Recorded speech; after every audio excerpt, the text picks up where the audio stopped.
Okay, hi everyone. So today let's discuss this interesting problem.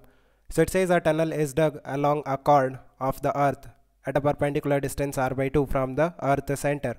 The wall of the tunnel may be assumed to be frictionless. Find the force exerted by the wall on a particle of mass small m when it is at a distance x from the center of the tunnel. Okay. So देखो इस तरह से हमारे पास ये अर्थ है. Let's say mass of the earth is capital M and radius of the earth is capital R and हमारे पास एक tunnel है something like this जिसका perpendicular distance from the center of earth is r by 2, right? and center of tunnel से हमारे पास at a distance x एक particle है जिसका mass small m दे रखा है and we have to find the force exerted by the walls of the tunnel on this particle and ये जो walls है tunnel का that is frictionless. So इसका free body diagram बनाना पड़ेगा. One force will be the gravitational force of attraction by the earth that will be directly towards the center of earth. कितना होगा? m into g dash. What is g dash? G dash is the value of the acceleration due to gravity at this position, right? So can you find out the distance of this particle from the center of earth? Let's say small r. ये small r कितना होगा? That will be under root of x square plus r square by 4. Now कितने depth पे है ये particle? आप देखो जो radius है इस अर्थ का that is capital R और ये जो particle है इसका distance small r है. It means ये particle अर्थ के surface से कितना नीचे आ गया है?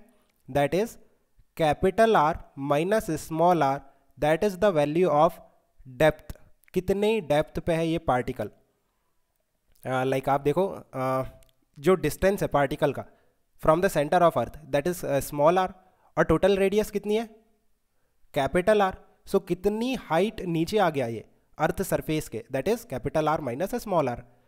Because I want to find out the value of g dash and I already know कि ये जो variation है of g with depth that is g1 minus d by capital R. So यहाँ पे d का वैल्यू अगर मैं put करता हूँ g1 minus d का value capital R minus small r divided by capital R. सो यहाँ से चेक करो कितना आ रहा है. कैपिटल R कैंसिल हो जाएगा.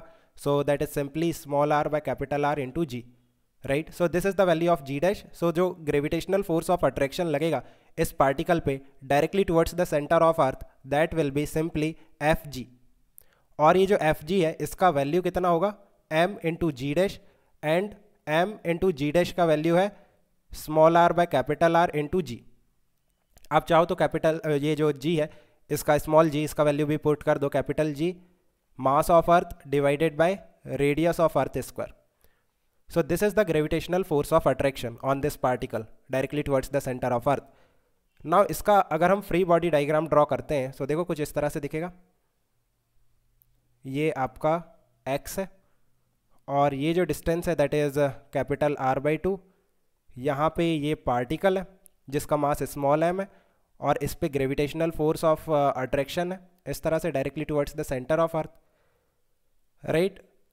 नाउ आप इस एफ जी के कंपोनेंट ले लो. लेट्स से ये एंगल थीटा है सो इस डायरेक्शन में होगा एफ जी का cos theta and perpendicular direction में होगा एफ जी का साइन थीटा. नाउ ये जो वॉल्स हैं इस टनल की ये फ्रिक्शनलेस है. इट मीन्स ये जो वॉल्स हैं of the tunnel can not apply any force parallel to the tunnel. एक नॉर्मल रिएक्शन लगेगा by the walls of the tunnel to balance F ji sine theta, है ना. ये एफ जी sine theta balance हो जाएगा from the normal reaction from the walls of the tunnel. But along the tunnel force नहीं लगेगा because friction absent है. So the force exerted by the walls of the tunnel is simply normal reaction जिसका value है F जी sine theta. F G का value हमें already पता है, ये रहा एफ जी का वैल्यू. ये पुट कर देते हैं. So m small r by capital R g capital M by R square into sine theta. देखो sine theta is capital R by 2 divided by small r.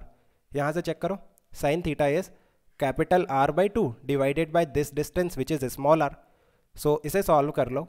कितना आ रहा है, ये कैपिटल आर कैंसिल हो गया, ये स्मॉल आर भी cancel हो गया, capital G capital M small m divided by twice of R square, right. This is independent of the X के इंडिपेंडेंट है। नाउ अगर मैं कुछ वेरिएशंस की बात करूं, can you find out the acceleration of this particle at this moment, कितना होगा, नेट फोर्स है F ji cos theta divided by mass of the particle, net force divided by mass will give you the value of acceleration जो कि directly towards the centre of the tunnel होगा। F G का value और cos theta का value you can find out, है ना। Can you find out the minimum value of coefficient of friction, कितना mu minimum होना चाहिए between this particle and the surface of the tunnel so that ये जो particle है ये मूव नहीं करेगा। क्या करना है, एफ जी कॉस थीटा को इक्वेट कर देना है नॉर्मल रिएक्शन इनटू म्यू से। नाउ नॉर्मल रिएक्शन का वैल्यू कितना है, एफ जी साइन थीटा, सो यहाँ पे एफ जी साइन थीटा आ जाएगा। So mu minimum is nothing but cot theta. Now cot theta का value you can find out, right, R by two means पहले x आएगा ना, x divided by R by two means 2x by R. So इस तरह के variations possible है।